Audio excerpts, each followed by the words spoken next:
नमस्कार दोस्तों, मैं दिलीप चौधरी। मेरे साथ फिर से आप सभी लोगों का बहुत बहुत स्वागत है। आज हम पढ़ने वाले हैं विदेशी आक्रमणों की श्रृंखला में यूनानी आक्रमण, यानी भारत पर होने वाला यूनानी आक्रमण को। पिछले वीडियो के माध्यम से हमने ईरानी आक्रमण को पढ़ा था, जिसमें हमने हखामनी वंश के आक्रमण को समझा था। अब हम जो पढ़ने जा रहे हैं वो यूनानी आक्रमण को पढ़ने जा रहे हैं। सबसे पहले इसकी हम पृष्ठभूमि तैयार कर लेते हैं कि किस तरह से ये पृष्ठभूमि तैयार हुई कि भारत में यूनानियों का आक्रमण हुआ, तो उसकी क्या आवश्यकता थी। तो थोड़ा समझेंगे। इधर यहाँ पे ईरान है और ईरान में हखामनी वंश का शासन था।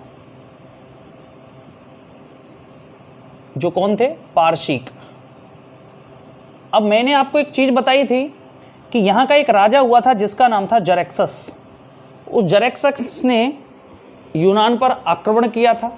तो यानी यूनानियों के बीच और ईरानियों के बीच या पारसिकों के बीच शत्रुता थी।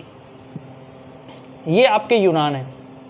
अब यूनान छोटे छोटे कई प्रांतों में उस समय बटा हुआ था।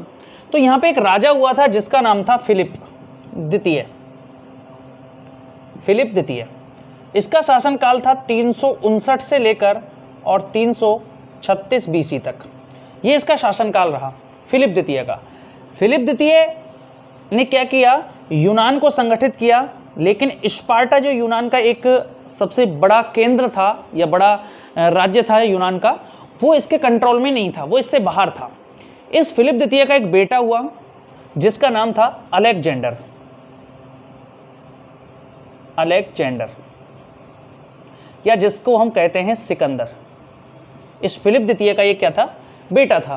कौन? अलेक्जेंडर या सिकंदर। इसका जन्म हुआ 356 बीसी में। कई पुस्तकों में 355 भी मिल जाता है। 355 या 56 बीसी में इसका जन्म हुआ। और कहाँ पर हुआ? मकदूनिया में, क्योंकि फिलिप द्वितीय कहाँ का राजा था? मकदूनिया का राजा था। मकदूनिया या मेसाडोनिया का, यहाँ पे इनका शासन चल रहा था। मकदूनिया या मैसाडोनिया से कंट्रोल हो रहा था यूनान, और यूनान पर फिलिप द्वितीय का शासन था। फिलिप द्वितीय का बेटा था अलेक्जेंडर या सिकंदर। ये जो सिकंदर था, बचपन में ये एकिलीज की कहानी सुना करता था। एकिलीज एक महान विजेता हुआ था यूनान का, उसकी कहानी सुना करता था। एकिलीज कौन था? तो थोड़ा इसकी कहानी बता देता हूँ। एकिलीज एक ऐसा व्यक्ति था जिसको उसकी माता ने उसके पैर पकड़ के और एक नदी में डुबो दिया था, जिससे वो अमर हो गया था। लेकिन उसके जो पैर थे वो कच्चे रह गए। कच्चे रहने यानी कि कमज़ोर रह गए। कमज़ोर रहने के कारण बाद में उसके पैरों में ही तीर लगा और उसकी डेथ हो गई थी। तो वो जो एक महान विजेता था एकिलीज, उस एकिलीज से प्रभावित था सिकंदर। सिकंदर का आदर्श वही एकिलीज था। सिकंदर को जो शिक्षा दी, इसके गुरु का जो नाम था वो था अरस्तु यानी एरिस्टोल। अरस्तु यानी एरिस्टोल। अरस्तु के गुरु प्लूटो थे और प्लूटो के गुरु सुकरात थे। ठीक है, सिकंदर के गुरु अरस्तु, अरस्तु के प्लूटो और प्लूटो के सुकरात। इस प्रकार से ये थे। तो यानी अलेक्जेंडर सिकंदर क्या बन गया? एक राजकुमार बन गया। फिलिप द्वितीय ने अपने शासनकाल में यूनान को संगठित कर लिया था।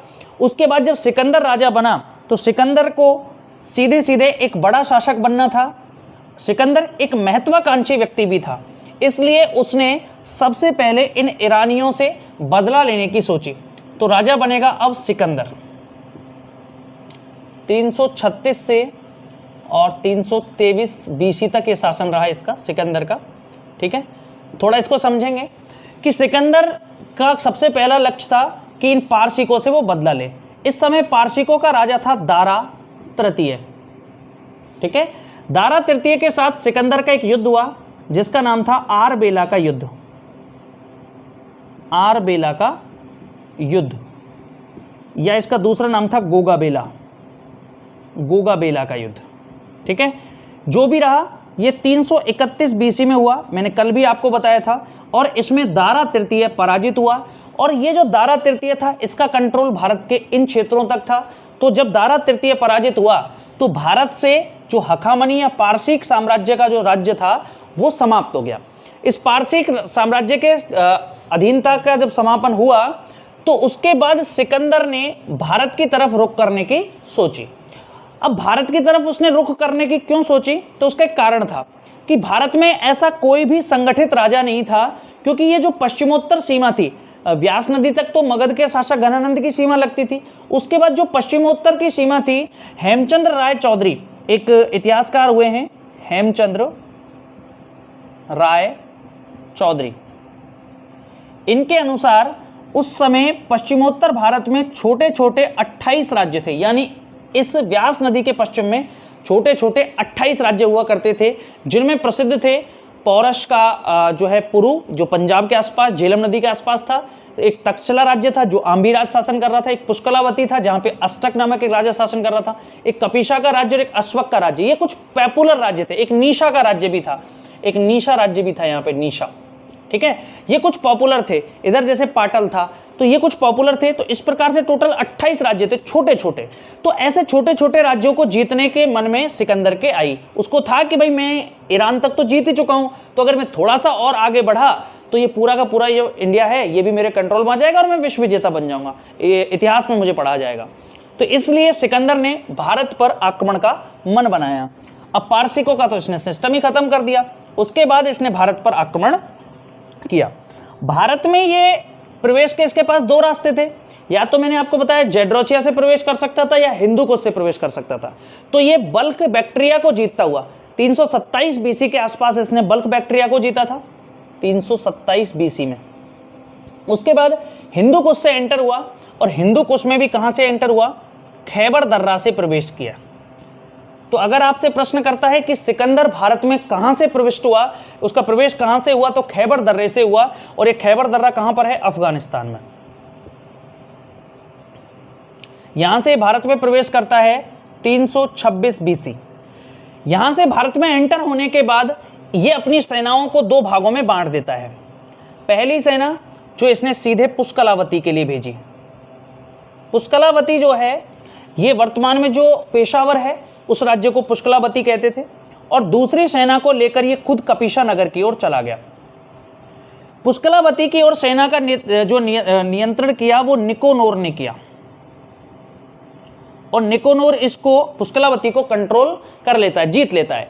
इधर ये कपिशा होते हुए कपिशा को जीता इसने, और फिर अश्वक की ओर चला। इसी बीच जो निशा का राज्य था इसने बिना लड़े ही आत्मसमर्पण कर दिया, यानी इसने इससे कोई लड़ाई नहीं लड़ी। निशा के लोगों ने कहा कि हम तो खुद यूनानी हैं।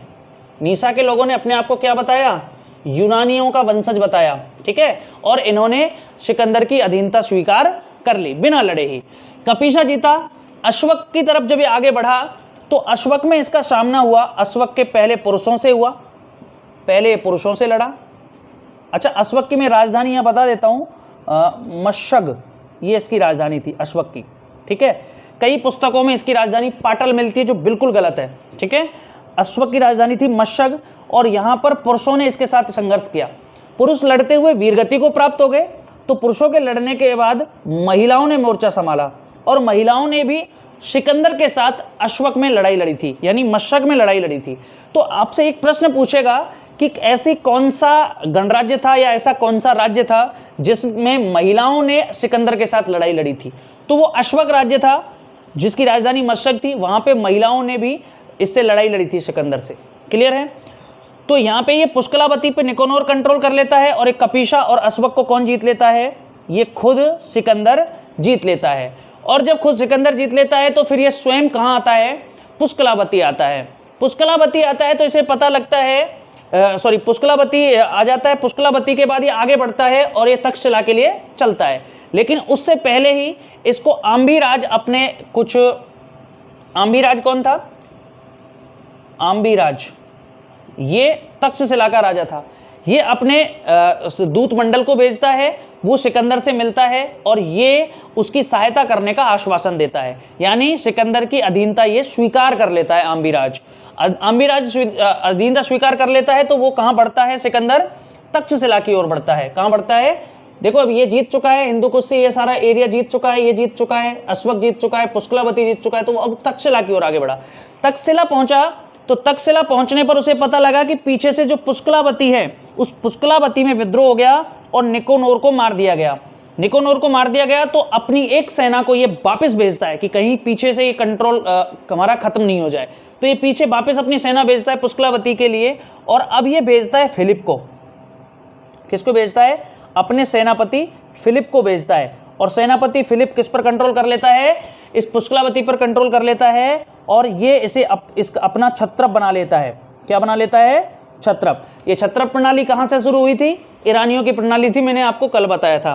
तो फिलिप को ये अपना छत्रप बना लेता है और स्वयं फिर तक्षशिला से आगे बढ़ता है और आगे फोकस करता है पौरस के राज्य पर। पौरस एक पुरु वंश का शासक था, पंजाब क्षेत्र पर इसका कंट्रोल था, झेलम और चिनाब नदियों के बीच इसका राज्य हुआ करता था, और इसके राज्य में बताया जाता है कि लगभग इसके पास 3000 हाथी थे और लगभग 30,000 की इसके पास सेना थी। ठीक है, ये इसका सीन था। अब पौरस और सिकंदर के बीच की जो लड़ाई थी, पौरस वर्सेस सिकंदर, ये लड़ाई इतिहास में अमर हो गई। और ये लड़ाई कहाँ पर हुई? ये झेलम नदी के किनारे हुई। झेलम का युद्ध, झेलम नदी को वितस्ता नदी भी कहते हैं, इसलिए वितस्ता का युद्ध, और यूनान में इसको हाइडे स्पीज कहा गया यूनानी भाषा में, तो हाइडे स्पीज का युद्ध, ये आपको याद रखना है, जो कब हुआ? 326 BC में हुआ। ठीक है, तो झेलम वितस्ता हाइडे स्पीज का युद्ध कब होता है कि पहले पौरस के पास सिकंदर अपनी क्या भेजता है? एक दूत मंडल को भेजता है, और पौरस से कैलवा भेजता है कि यदि आप अधीनता स्वीकार कर लेते हैं तो आप मेरे मित्र रहेंगे, अन्यथा परिणाम भुगतने के लिए तैयार रहें। पौरस ने उसे कहा कि मैं युद्ध क्षेत्र में ही आपसे मिलता हूं। पौरस अपनी सेना को तैयार कर लेता है, लेकिन पौरस की जो सेना थी, उस पौरस की सेना की काबिलियत में ये था कि उसके पास हाथी ज़्यादा थे, और सिकंदर की सेना में क्या थे? घोड़े ज़्यादा थे। पौरस की सेना में हाथी ज़्यादा थे, सिकंदर की सेना में घोड़े ज़्यादा थे। युद्ध के समय क्या होता है? भयंकर बारिश होती है, भयंकर वर्षा होती है, और वर्षा के कारण हाथियों की गति धीमी हो जाती है।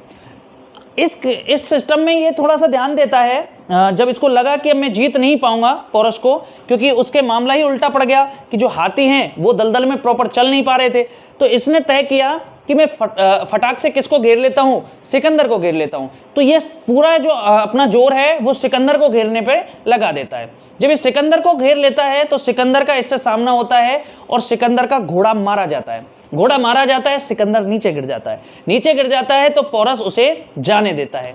पौरस उसे नहीं मारता, अगर चाहता तो उसे मार सकता था, लेकिन उसे जाने देता है। सिकंदर पुनः पूरी ताकत लगाता है और सिकंदर दोनों तरफ से जो इसका जो पुरु राज्य था, इसकी जो राजधानी थी, उसको कंट्रोल कर लेता है, घेर लेता है। और घेरने के बाद ये भयंकर युद्ध इनके बीच चलता है। पौरस की जो हाथियों वाली सेना थी, जो इसकी ताकत थी, वो इसकी कमजोरी बन चुकी थी। किसके कारण?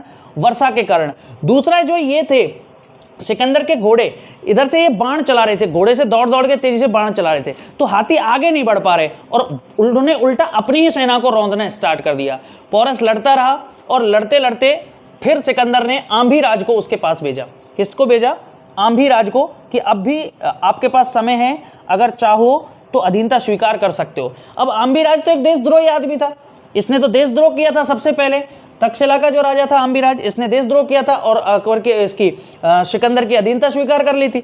तो इसलिए आंभीराज पर इसने हमला किया पौरस ने, और आंभीराज जान बचा करके भाग गया। अच्छा, सिकंदर के अधीनता जो स्वीकार करने वाले थे वो एक तो आंभीराज था, एक शशिगुप्त नाम का शासक था और एक संजय नाम का शासक था। ये तीन शासक थे जिन्होंने सिकंदर की अधीनता स्वीकार की थी। ठीक है, याद रखेंगे, ये तीन ऐसे शासक थे जिन्होंने सिकंदर की अधीनता स्वीकार की। ये लड़े ही नहीं सिकंदर से बिल्कुल भी। अब पौरस ने लड़ाई लड़ी और पौरस को समझाने के लिए फिर इसके एक मित्र को भेजा गया। उसने पौरस को समझाया और पौरस को बंदी बना लिया गया।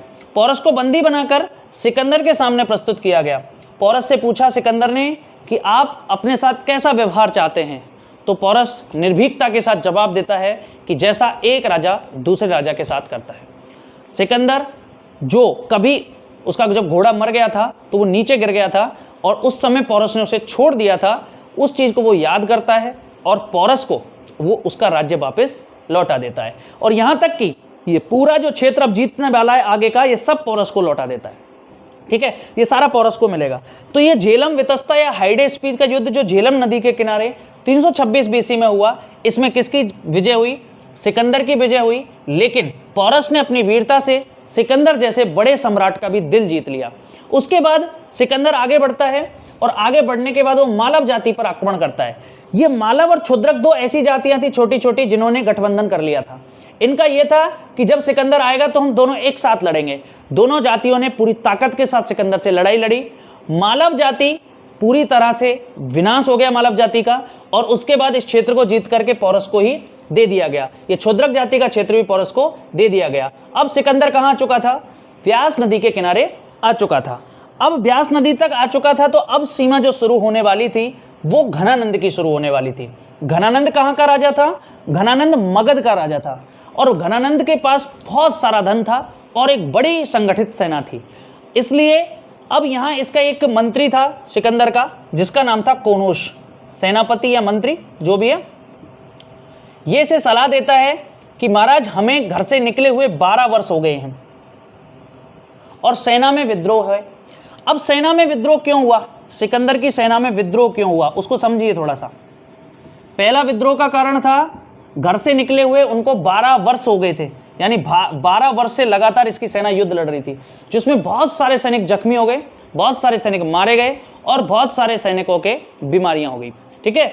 दूसरा इसका कारण था कि जो नंद वंश की सेना थी, ये नंद वंश की सेना, या मैं कहूँगा इंडियन आर्मी या भारतीय सेना जो थी, उस भारतीय सेना की पावर इनको पता थी, और इनको पता था कि ये इतनी ताकतवर सेना है कि ये हमें छोड़ने वाली नहीं है, तो ये डर चुके थे।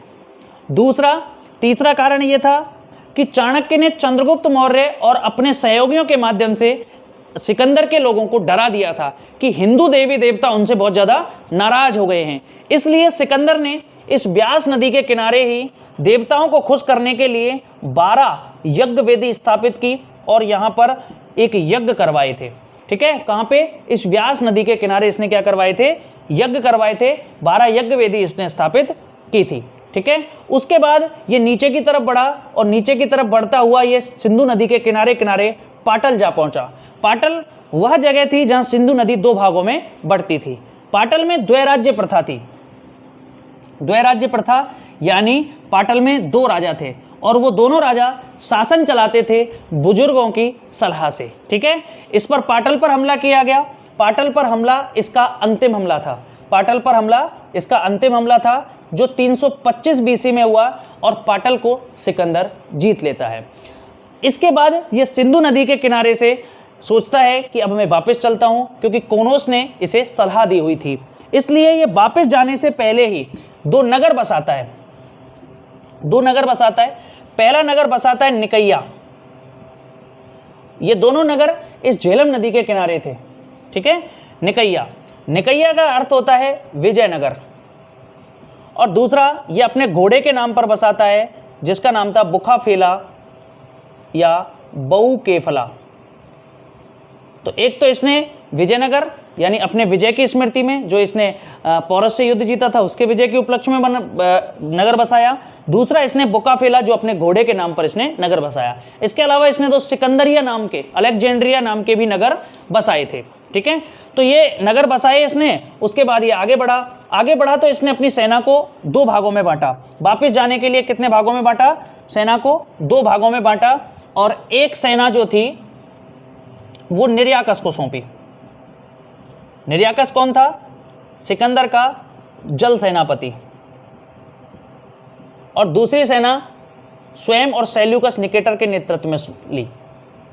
सेल्यूकस निकेटर और स्वयं के नेतृत्व में। और ये कौन था? इसका स्थल सेनापति। जो स्थल सेना थी उसका सेनापति था। तो इसने निर्याकस को जलमार्ग से भेजा, और इस जलमार्ग से भेजा तो नए जलमार्ग की खोज हुई। जलमार्ग की खोज हुई, इससे ये प्रॉफिट हुआ। और सेल्यूकस निकेटर और स्वयं जेड्रोसिया के रास्ते भारत से बाहर निकले। अब एक चीज मैं और बता देता हूं कि जलमार्ग की सबसे पहले अगर मैं भारत में खोज की बात करूं तो सबसे पहले खोज की थी स्काईलैक्स ने। अब आप पूछेंगे कि स्काईलैक्स कौन था? तो स्काईलैक्स था, मैंने आपको कल पढ़ाया था, ईरानी शासक दारा प्रथम। तो दारा प्रथम का ये जल सेनापति था स्काईलैक्स। और इसने जब सबसे पहले इस पूरे प्रदेश को जीता था तो ये सिंधु नदी के किनारे से निकला था स्काईलैक्स, और कहाँ पहुंचा था? अरब प्रायद्वीप पर पहुंचा था। तो इसने अरब प्रायद्वीप की खोज की थी। अरब प्रायद्वीप के लिए समुद्री रास्ता खोजा था सबसे पहले स्काइलैक्स ने, बाद में ये निरयाकस ने इस जलमार्ग की खोज की और ये जलमार्ग की खोज करते हुए अपनी सेना को लेकर निकल गया। इधर सेल्यूकस, निकेटर और सिकंदर बेबीलोन आ गए। कहाँ आ गए? बेबीलोन। अगर मैं भारत की बात करूं तो सिकंदर भारत में कुल 19 महीने ठहरा, 19 महीने ठहरा और सितंबर 325 बीसी को यहां से वापस लौट गया। 19 महीने भारत में रुका और सितंबर 325 बीसी में भारत से वापस लौट गया और वापस लौटकर ये पहुंचा बेबीलोन, जो वर्तमान में पड़ता है इराक में। यहाँ पे ठहरा और यहीं पर इसकी मस्तिष्क ज्वर के कारण मृत्यु हो गई, जो 323 बीसी में हुई। यानी सिकंदर जैसे सम्राट की 32-33 वर्ष की अवस्था में बेबीलोन इराक में मृत्यु हो गई। कौन से सन में? 323 बीसी में। अब अगर सिकंदर की मैं बात करूं तो सिकंदर सबसे पहले भारत में बल्क बैक्टीरिया को जीतता हुआ हिंदुकुश पर्वतमाला के मार्ग से, काबुल नदी के मार्ग से होता हुआ एंटर किया था। नीसा एक ऐसा नगर था जिसने आत्मसमर्पण कर दिया और इन्होंने स्वयं को यूनानी बताया और इसकी अधीनता स्वीकार कर ली। कपीशा, अस्वक में इससे महिलाएं भी लड़ी थी। पुष्कलावती को जीत लिया। तक्षशिला के राजा आम्बीराज ने स्वयं अधीनता स्वीकार कर ली। इसके अलावा शशिगुप्त और संजय नाम के 2 राजा थे, उन्होंने भी अधीनता स्वीकार की। पौरस ने इससे हाइडेस्पीज या झेलम या वितस्ता का युद्ध लड़ा और उसमें लड़ते हुए पौरस जो था उसने अदम्य साहस का परिचय दिया। बाद में पौरस को इसने इस पूरे क्षेत्र को सौंप दिया।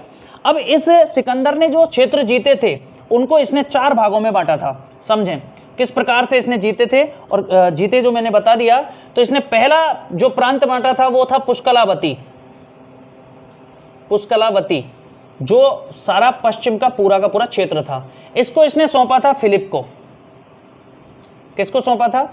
फिलिप को सौंपा था। ये पूरा का पूरा क्षेत्र, ये पूरा का पूरा रीजन किसको सौंप दिया? फिलिप को सौंप दिया। बचा बीच का क्षेत्र, जो तक्षशिला के आसपास का क्षेत्र, इसने जितनी भी जातियों को हराया वो सारा का सारा इसने किसको सौंपा? दूसरा क्षेत्र इसने आम्बीराज को सौंपा। आम्बीराज कहाँ का राजा था?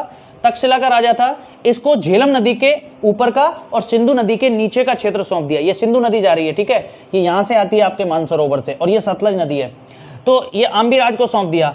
तीसरा क्षेत्र था जो इसने पौरस को सौंपा। पौरस को इसने कौन सा क्षेत्र सौंपा? पूरे पंजाब का क्षेत्र सौंपा, यानी झेलम से दक्षिण में और व्यास नदी तक का कंप्लीट रीजन जो था वो किसको सौंप दिया? पौरस को सौंप दिया। और चौथा जो इसने दक्षिणी सिंधु का जो निचला भाग था, ये पूरा का पूरा जो इसने यहाँ पे जीता था, ये सारा इसने सौंपा पाइथन को। ठीक है, तो आपसे पूछ सकता है कि सिकंदर ने अपने अपने क्षेत्रों को किस किस को सौंपा? तो ये वाला क्षेत्र किसको सौंपा? फिलिप को सौंपा। दूसरा वाला क्षेत्र आम्बीराज को सौंपा। तीसरा वाला क्षेत्र आपके पौरस को सौंपा और बाकी का जो साउथ का क्षेत्र था वो इसने पाइथन को सौंपा। और ये स्वयं जेड्रोसिया यानी कि बलूचिस्तान के रास्ते भारत से निकला था। आया कहाँ से था? खैबर दर्रे हिंदुकुश पर्वतमाला के मार्ग से आया था। अगर आपसे पूछे कि सिकंदर के साथ कौन से राज्य की महिलाओं ने युद्ध लड़ा था, तो अश्वक ने लड़ा था। सिकंदर ने अंतिम किस राज्य को जीता? तो वो पाटल को जीता था। सिकंदर के द्वारा जीता गया भारत का अंतिम राज्य कौन सा था? पाटल था, जहां द्वैराज्य प्रथा हुआ करती थी। अब आपसे एक प्रश्न कर सकता है कि सिकंदर के जल सेनापति का नाम क्या था? तो इसके जल सेनापति का नाम क्या था? निरयाकस था। इसके स्थल सेनापति का नाम क्या था? सेल्यूकस निकेटर था। सिकंदर के गुरु का नाम क्या था?